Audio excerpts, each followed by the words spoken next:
Hey everyone, before we dive in, hit that subscribe button and join the family. You won't want to miss what's coming. The walkway stretched out vacant next to me. The string quartet continued their melody, violins drifting through the space as if everything was fine. Yet each tone pierced a bit sharper, highlighting the one absence, him.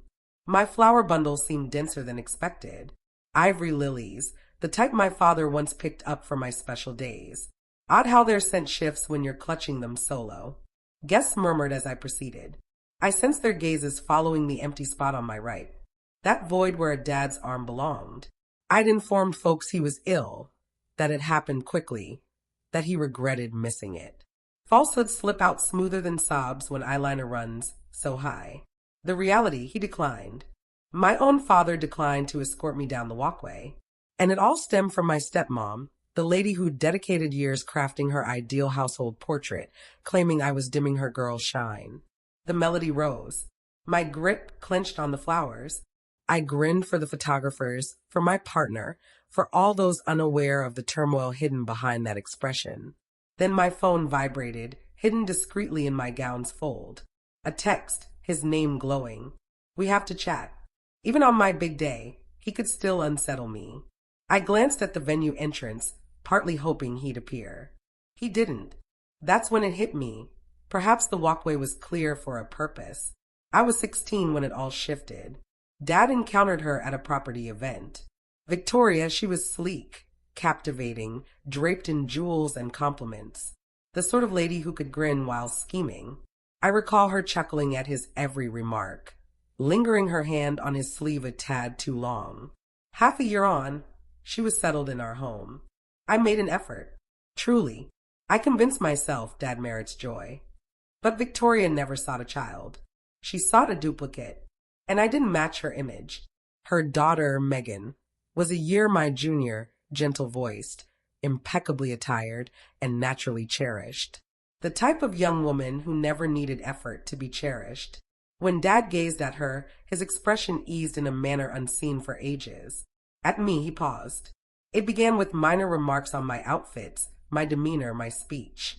Victoria would beam and claim she was merely aiding me in becoming more refined. Then the contrasts arrived. Megan's marks are superior. You ought to master cooking like Megan. Your dad frets you'll wind up solitary. Emma. Each phrase eroded something precious between Dad and me. One evening, I caught their dispute, my name cutting through the atmosphere. She's simply envious, Victoria declared. You grant her excessive leeway.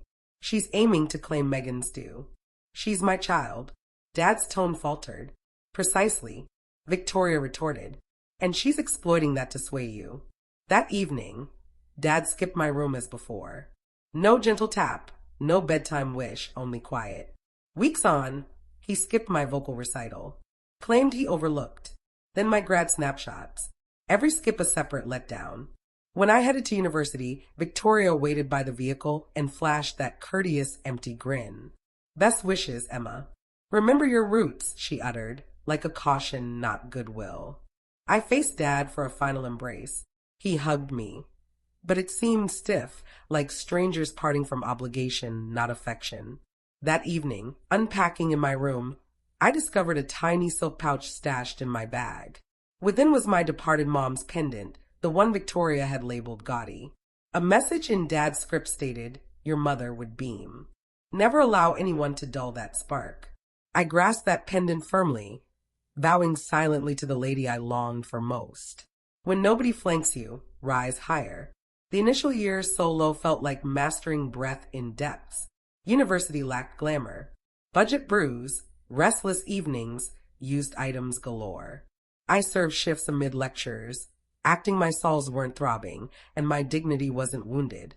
Each gratuity seemed evidence I could endure sans approval. At times, passing groups chuckling over meals, I'd sense that known pang. I'd grip my mother's pendant like shielding, murmuring her phrase. When nobody flanks you, rise higher. My focus was building design, a pick Dad once deemed unwise for a lady. That remark turned motive. I'd outlined plans deep into nights, earbuds thumping, vision blurring from fatigue. The school archive team recognized me. Emma Reed, the student who skipped breaks. In my third year, I encountered Clara Benson, a former builder who taught occasionally. She donned vivid wraps, spoke with force, and pierced through alibis. First critique of my plan, she noted, "You've got insight, young one. You simply haven't trusted it yet." She turned guide. Strict, direct, yet profoundly caring. She'd deliver brews on marathon sessions and share tales of soul female in meetings decades back. "Folks undervalue ladies till we force regret," she'd smirk. With her direction, I secured a placement at a niche company in the Big Apple. I couldn't fund the urban life, but I managed. Crashing on couches, devouring bargain slices, drafting structures amid train trips. My initial wage, I forwarded half for loans. The rest to a fund titled Independence. Time sped from trainee to aide to head creator. Each advancement seemed recovering a fragment Victoria aimed to wipe. Lonely evenings persisted. Special days in Bear Flats, browsing images of Dad and Megan beaming online. Victoria tagged #family ideals. I quit viewing soon. My realm turned labor. I channeled all hurt, drive, aspiration, and gradually constructed firmness. At 29, I started my firm, Coraline Creations. It began in a tight lee spot over a pastry shop. Walls scented of spice and drive.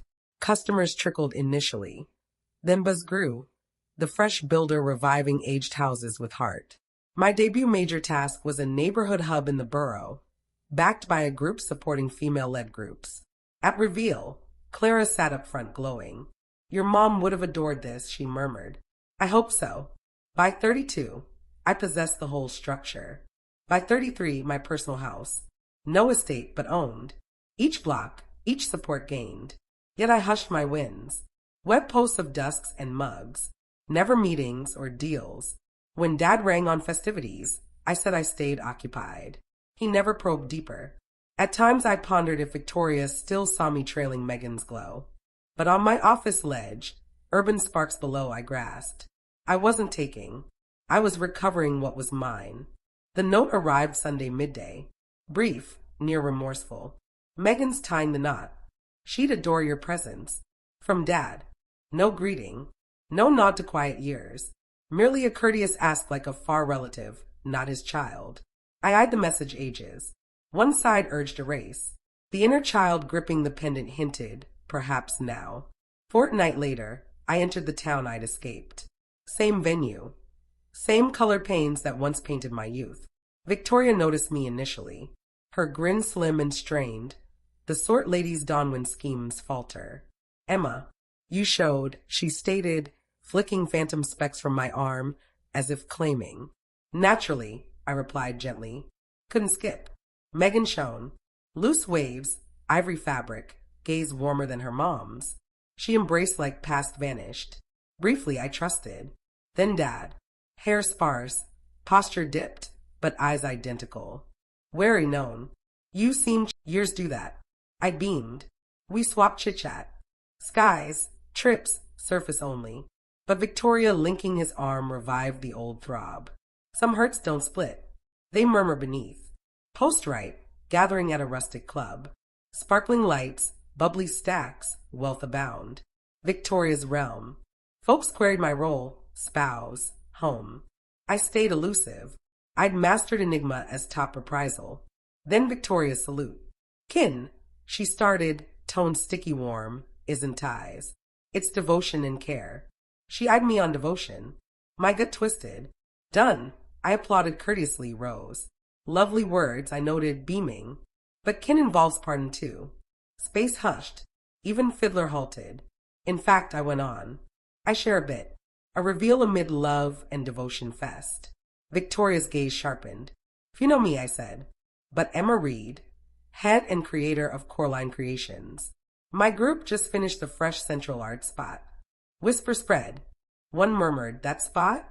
"Hers." Dad stared, shocked. "You." I affirmed. And more. Municipal add-on, waterside gazebo. I beamed Megan. "Even this wedding spot." Megan inhaled. Victoria blanched. "Hold on," Victoria chuckled stiffly. "This venue?" "Yes," I stated. "I planned it. I hold it. I met her gaze, calm, not gloating, merely steady. Thus, you're my visitor today. Quiet, thick as fog. Dad's cup quivered, eyes proud. Shattered, sorry, flicked Victoria and me. Emma, he breathed, unaware. You were meant to, I replied soft. You showed no interest in my growth. Victoria tried words, faltered. No lines. I faced Dad, tone quiet yet sure. You skipped escorting me, I said. But no, I strode solo here. Fiddler resumed gentle. And truly, first ever, Dad viewed me with wonder, not question. Post-event, they located me outdoors, under glow strands, evening breeze clearing clamor. Dad neared first, hands unsteady. Victoria trailed, gripping fancy bag like lifeline. Emma, he started rough. I didn't grasp your feats. I'm proud, I ended gentle. Or shocked. He averted. Both. Victoria next. Grasp, complex. We sought your good. I chuckled soft, sharp as shard. You're good? Lips thin. You claimed my envy of Megan. I said I seized hers. Wrong, Victoria. Never her light. Just Dad's regard. Dad gulped. See now. Aired. Yes, I agreed. But greater, trusting her tale over mine. No defense. Quiet admitted. I allowed hush linger. Same as missed rings, overlooked days. Then breathed. No hate, I stated. Quit long back, but pardon differs from entry. He blinked. Entry to my world, I clear. My calm. Victoria rigid. Can't serious. Your dad always, I cut. But relation now on honesty, not remorse, not your hints. Face Dad. Terms. Face tense nodded. Fine. One, finger up. Cease others shaping your child. Learn me? Query. Appear. No Victoria proxy. Not as slow, eyes moist. 2. If re-enter, honor the lady now, not sorrow for past girl. 3. I'd Victoria, jaw set. Drop rivalry. Not in your match. Crafted my arena. She glanced off blank. Dad extended, paused, touched hand. Wish attempt, Emma. Unsure merit second, but wish. I'd long. Hurt yes, humble maybe. Start tiny, I said. Meal soon. Us. Eyes lit. Yes. Victoria objected. He hushed firm, new gaze. Heard soft. Us. First, not story stranger. Felt righter. They left. Victoria's stepped sharp on walk. I fingered pendant. When nobody flanks, rise higher. Tonight, not just high. Finally unbound. Week on, cozy downtown spot. Worn cups, true brew, not fancy scent wealth. Dad tardy minutes. Entered anxious, like confessional. Wore watch I gifted age 12. Victoria called low end. Hey, I beamed. Hey! Echoed. Eased like seat fragile under unspoken load. Skipped history first. Simple. Works. Town. Megan's trip delay. Decades first. Eyes held pride. Pure. Op been there, Emma, he said. Each need. Picked ease over real. Silence seemed safe. Fine, I said. Can't redo past. Appear for now. Nodded, shine eyes. Here. Quiet sat. No pain, just ease. Leaving, pocketed silk pouch once pendant. Within folded sheet. Next plan, script. Perhaps house, space us. Speechless. Beamed. First painless. Victoria no contact. Grasped lost grip on foreign tale. Megan postcard later. Venue pick. Back.